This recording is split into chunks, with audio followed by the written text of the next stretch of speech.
حضرت علی نے فرمایا، جب کوئی محبت کرنے والا انسان تم پر غصہ کرنا چھوڑ دے تو سمجھ جاؤ کہ تم اس کی نظر میں اپنی اہمیت کھو چکے ہو۔ حضرت علی: اچھے لوگوں کا تمہاری زندگی میں آنا تمہاری قسمت ہوتی ہے اور انہیں سنبھال کر رکھنا تمہارا ہنر۔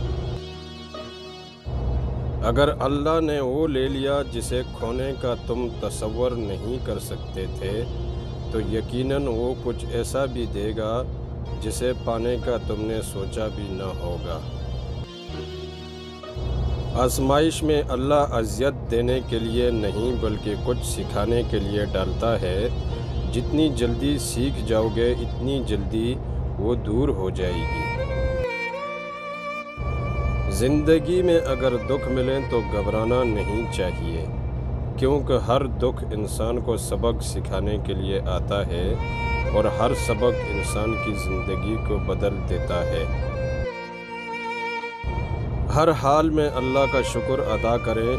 جو اللہ کے دیے ہوئے رزق کو کافی سمجھے وہ زندگی میں کبھی بھی کسی کا محتاج نہیں ہو سکتا۔ کسی کی راہ میں ناحق مشکلات پیدا کرنے سے پہلے سوچ لیں کہ آپ اس کی تو صرف دنیا خراب کر رہے ہیں لیکن اپنی آخرت تباہ کر رہے ہیں۔